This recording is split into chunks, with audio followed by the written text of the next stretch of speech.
My name is Monica Parsons, and I teach science in a small Ohio town. In fact, I teach biology and chemistry, so you could say I've always been honest and critical. But something that happened to me a few months ago has changed the way I think about life, death, and what comes after. Sure enough, it was just another Saturday morning. I was out for my usual jog around the neighborhood when all of a sudden, my chest hurt very badly. I fell down on the ground before I knew it. I later learned that I had a major heart attack because of a birth flaw that hadn't been found. I was floating above my body the next thing I knew. I could see the rescuers working hard to bring me back to life, but I was totally relaxed and at peace. Then I began to move faster and faster up through a dark tube toward a bright white light. A lot of people say they have had a near-death experience like this. I came out of the tube into the most beautiful place I've ever seen. It looked like a flower paradise, with bright colors I had never seen before and the most beautiful music. The air was so full of love that I could feel it all around me. I was met by my late grandma, who had died when I was a teenager. She looked so beautiful and young. She gave me a hug and told me she was proud of the person I had become. She told me it wasn't my time yet, and that I had to do something important on Earth first. There was something my grandma told me I had to see first. She grabbed my hand, and all of a sudden, we were somewhere else. It looked like a big stadium. It was there that I saw Jesus. It's tough to explain. He gave off the purest love and kindness I've ever felt. It made me feel completely at ease and accepted to be with him. He smiled at me and told me he had something important to show me. As soon as he waved his hand, I saw a lot of souls all around us. Described as a third heaven by him, it was a place where people who had recently died could rest. It looked like it was split up into different parts. I saw souls in one place who looked like they were at peace. Jesus told them that these people were good and had lived good lives. They were in a place of safety and peace while they waited for the final rising. There were souls learning and growing in another place.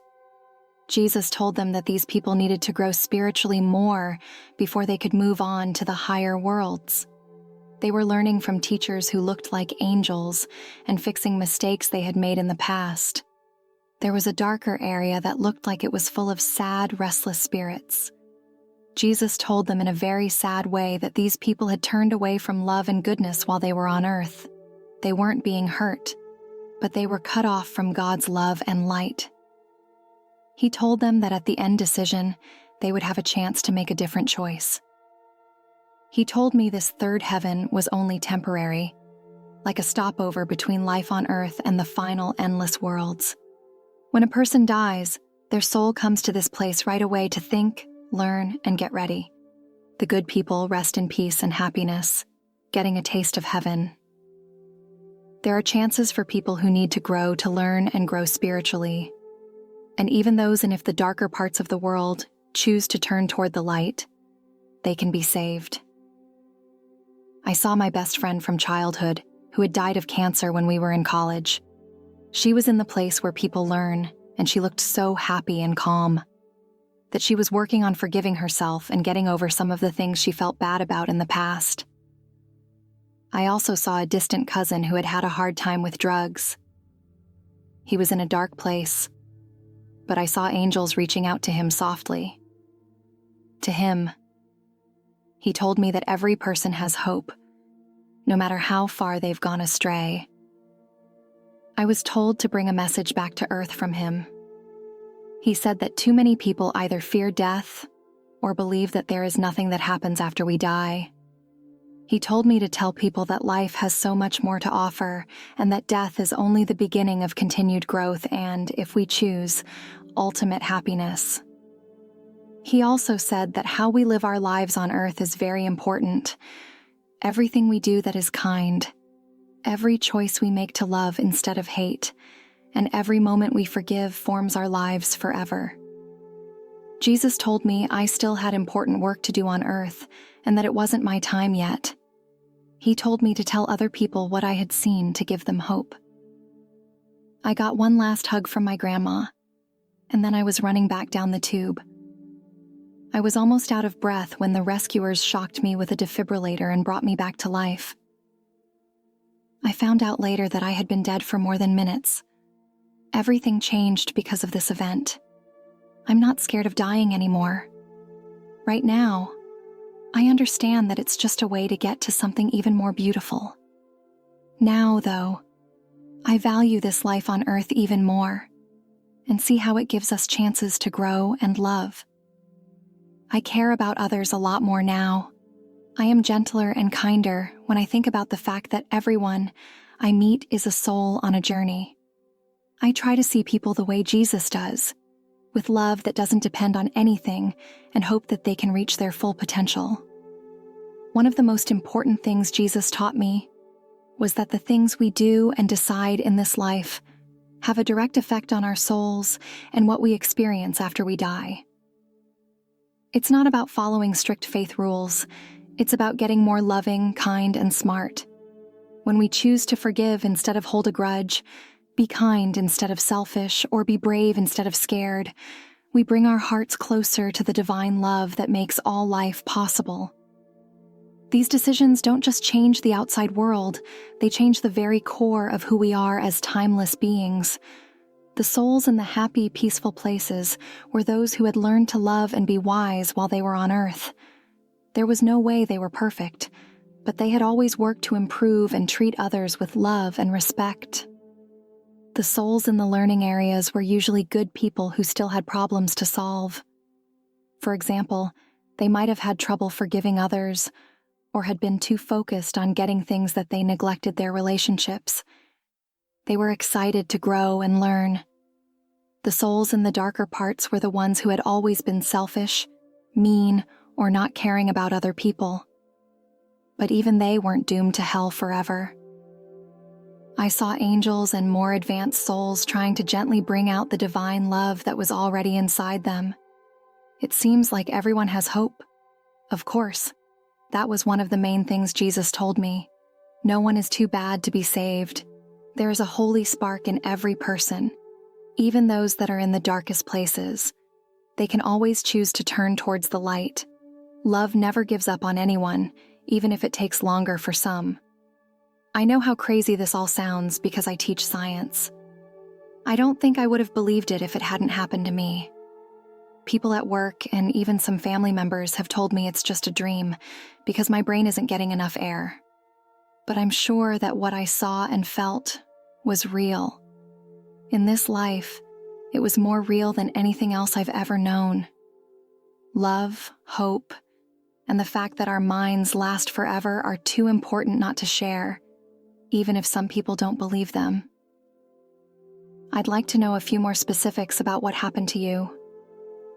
Jesus said that heaven is made up of many levels or layers. He said very clearly that what I saw was the third heaven, which is like the first stop for souls after death. He said that beyond this, there are higher worlds, each more beautiful than the last. It made me think of something I learned later when I was looking into my experience. Some religions believe the Book of Enoch, which is not in the Bible, to be very important. In it, Enoch talks about being taken through 10 different worlds. Jesus revealed that there are, in fact, many heavenly places, and that each one helps souls grow spiritually in different ways. There was a peaceful part of the third heaven that was so beautiful it was hard to describe. It was like the most perfect garden you could imagine, but it was full of life and color. In his words, Jesus said that this looked like Eden or paradise. This tree, which he called the tree of life, was very important to him. I've never seen a tree like that before. It seemed to glow from the inside out, and the fruit on it looked like it was made of gold and gems. For souls in that world, Jesus said this tree is a source of spiritual food. Part of the experience that made me think was going through the darker parts of this world. In some places, it felt cooler and darker. I saw souls that looked like they were in pain or lost. Jesus told them that there were people on earth who had turned away from love and light. He made it clear that this wasn't hell, where people are tortured forever, as most people think of it. Instead, these souls had chosen that state by the things they did and how they thought in life. But he showed me that even here, angels and more advanced souls were trying to help these stray spirits find their way back to the light. The things Jesus said about the sins or acts that send people to these darker places are the same things that are written in the Book of Enoch. He talked about disrespecting God, being dishonest, sorcery, taking advantage of the poor, and other kinds of evil. He made it clear, though, that showing people what happens when they do these things is never just to punish them, and not at all like what most of us think it would be. I learned from him that judgment isn't about a God punishing us for our mistakes. Instead, it's a way of becoming more aware of yourself. When we die, we have a review of our lives during which we see and feel the effects of everything we did, not just on ourselves, but on everyone we knew. For a moment, everything is clear, and we know how every decision we made really affected us. This is a beautiful and reassuring experience for people who lived with love and kindness. It can be very hard for people who hurt other people to face. But the goal is always healing and growth, never punishment just for the sake of punishment. The third heaven, which Jesus showed me, is in a state between what Enoch called corruptibility and incorruptibility. It's a place where people are leaving behind the corruptible parts of their earthly nature and moving toward a more pure, incorruptible spiritual state. As souls learn and grow, this process takes time to happen. Some specific things about this world from the Book of Enoch were stated in the original book. I saw the sweet flowering trees that Enoch talked about. They smelled amazing. Jesus also pointed out 2 streams. One flowed with milk and honey, and the other with oil and wine. These things weren't really made of dirt. They stood for spiritual food and healing for the people there. I saw the burning river that Enoch talked about as well. Jesus told them that this river of fire wasn't meant to punish them, but to clean them. Souls choose to be immersed in it to get rid of bad energies and make their essence pure. I went to the place that Enoch said the Lord rests when he goes up into paradise. It was so beautiful and filled with a divine presence that it was hard to explain. It was exactly as Enoch said it would be, of ineffable goodness and fragrance. I also saw the cruel darkness and unilluminated gloom that Enoch talked about as the places where evil souls would go. But as I already said, Jesus made it clear that these are only temporary states and not punishments that last forever. The third heaven I saw was a middle state, Jesus told me, when I asked him about the final judgment. There will come a time when all souls will be resurrected and judged for all time. But it's not like a scene in court with a mean judge, which is how it's usually shown. Instead, it's a moment of total clarity, when every person knows exactly what will happen because of everything they've done and chosen. Each soul is faced with the full fact of divine love at that moment of truth. It can either accept that love and move on to even greater levels of joy and growth, or it can refuse it and stay separate. That's not at all like how most people think about justice and heaven or hell. Yes, it is. He made it clear that God doesn't send people to hell. We can stay away from love and light, though. Even then, there is always a chance to turn things around, though the way back might be longer and harder the further we go off track. We can always make our own decisions. God's love always wants us to be happy and grow, but it never forces us to. I wasn't shown those higher places by him. He told me that it would be too much for me to understand right now. But he did say that beyond the intermediate realms are places with beauty, love, and artistic possibilities that words can't describe. People whose hearts are fully in tune with divine love, he said, continue to grow and change, taking on bigger roles in the world order. Some people help lead and protect others, which we could call angels. Some of them are helping to make new worlds and new kinds of life. He said that the final goal is for every soul to fully understand its divine nature and take part in making the world and spreading love. He said that throughout history, he has shown up to different people in different ways, always trying to wake them up to the truth of divine love, with something I can only describe as a mix of sadness and tender understanding. He said that people get into trouble when they think the finger pointing at the moon is the moon itself. This happens when people are more attached to their own religious beliefs than to the love that those beliefs are meant to point to. Along with that, he showed me how evil spiritual forces, which some might call demons or dark entities, twist religion teachings and use them to cause conflict and hate. But he made it clear that light will always win over darkness, and that love will finally save even these bad things. He said over and over that his main message was always about love. Love for God, and love for one's friend, which means love for everyone. Too many of his followers, he said, have become involved in political power battles and lost sight of the easy but hard way he taught them to love and forgive deeply. He said that he shows up in different ways to different cultures, and that it doesn't matter what name or shape he has as long as people are ready to receive divine love. He had a lot of respect for doubters and atheists. He said that many of them are responding against religions that are damaging or distorted that they have seen. They are honest and kind, and he respects that. He also said that a religious person who uses their religion as a tool is farther from God than an honest atheist. His advice to everyone, no matter what they believed, was simple: love each other. When you meet someone, treat them like they are the most important thing in the world, because in the big picture, they are. All of those words are lovely. Finally, I need to ask, now that you've been through this, I no longer fear what comes after death. Now I understand that it's a change to something even more beautiful than we can imagine.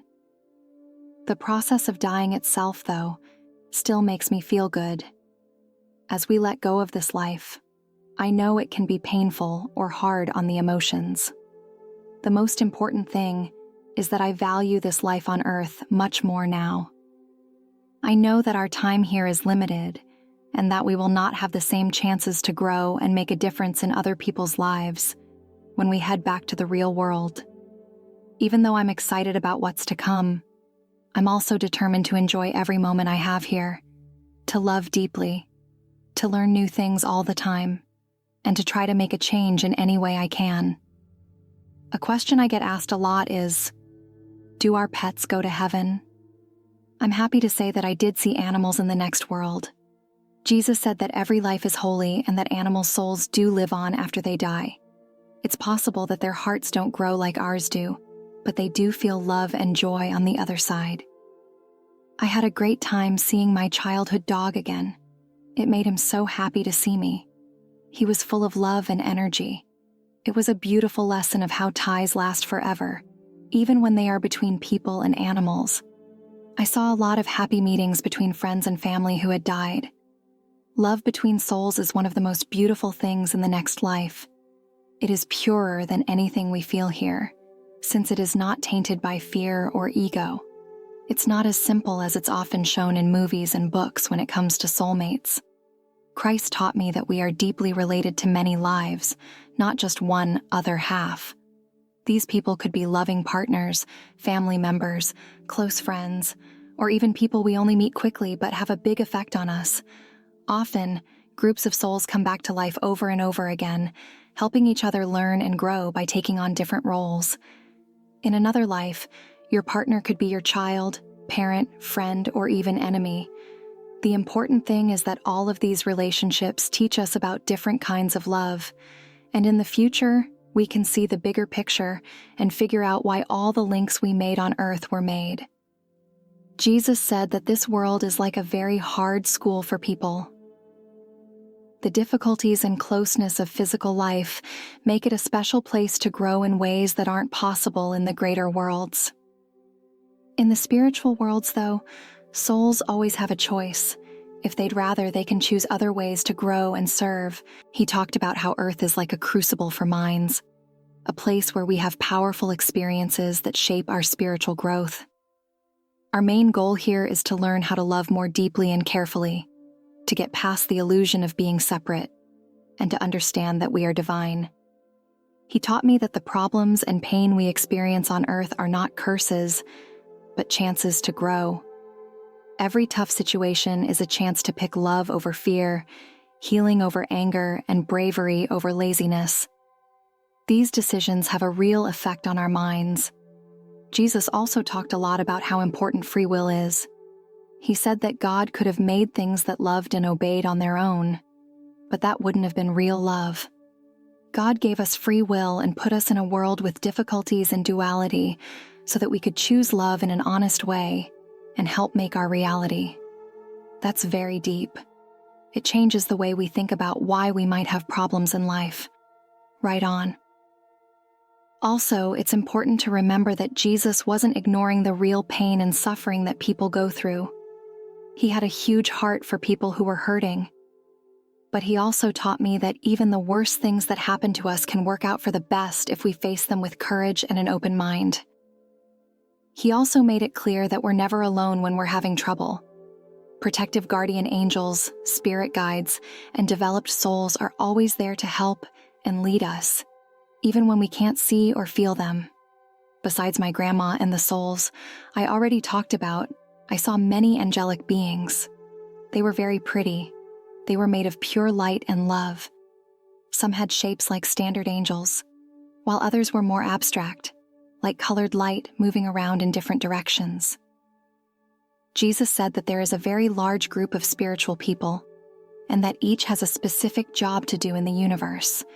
Some are in charge of protecting and leading individual souls. Others work on a global or galactic scale, and still others are part of the very process of creation. I also saw things that looked like they were from other dimensions or worlds. Jesus said that the world is full of life, some of it in forms that are hard for us to understand. His words meant that as souls grow, they can experience and connect with a lot of different worlds and ways of being. I asked him about that because I was interested in aliens coming to Earth. His answer was that yes, people from other planets have come to Earth in the past. Some have been helpful, some have been neutral, and some have had less than good motives. He did stress, though, that spiritual growth in people must come from within. No outside force, good or bad, can do the work for us. He also said that as faith and technology improve, people will be able to communicate with other cultures more easily. But we won't be able to do that until we're spiritually mature enough to handle those kinds of relationships well. But he made it very clear that the future is not set in stone. He showed me some possible paths. The direction our species takes is shaped by the decisions we make as a group. He showed me that the world is at a very important changing point. Either we can make a beautiful future where people live in peace with each other and the world, or we can keep going in the wrong direction and destroy everything. We get to choose.